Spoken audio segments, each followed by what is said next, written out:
for the deal that worked for the three of us. Thank you. Thank you, Secretary. We have now had 4 rounds and 22 days of negotiations. This has all been squeezed into just 2 months. The amount of work by all negotiators from the 3 countries is extraordinary. I should also thank the congressional and cleared advisors. They have reviewed and helped us with hundreds of pages of very technical text. Nearly everyone involved has been working 12-hour days, more or less continuously. The United States had 2 objectives in these talks. First, we wanted to update a 23-year-old agreement to reflect our modern economy.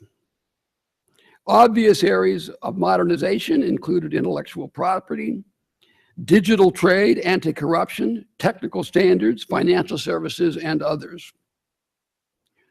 Our president has been clear about our second objective. NAFTA has resulted in a huge trade deficit for the United States and has cost us tens of thousands of manufacturing jobs. The agreement has become very lopsided and needs to be rebalanced. We, of course, have a $500 billion trade deficit. So for us, trade deficits do matter. And we intend to reduce them. Frankly, I am surprised and disappointed by the resistance to change from our negotiating partners on both fronts.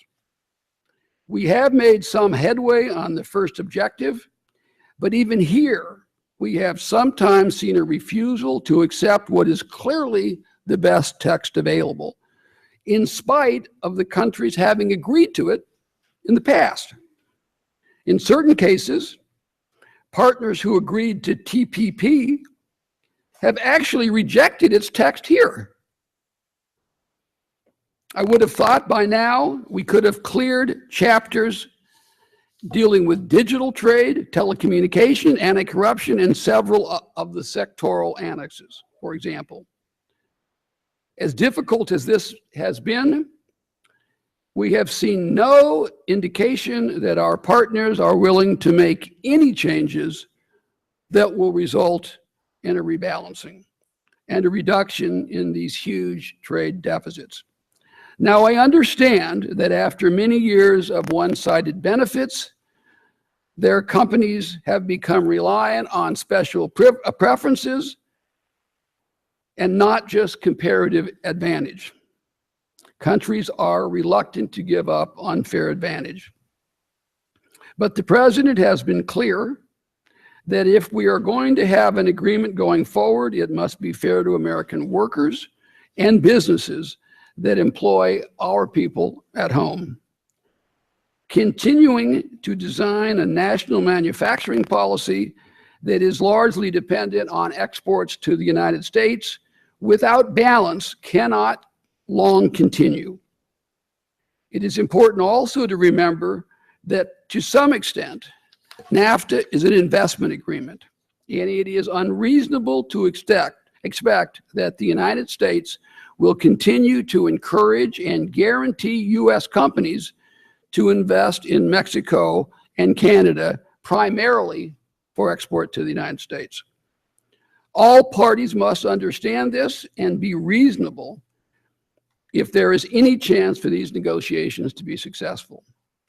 I think we should all take the time between now and the next round to realistically assess what can be done to arrive at a balanced modern agreement.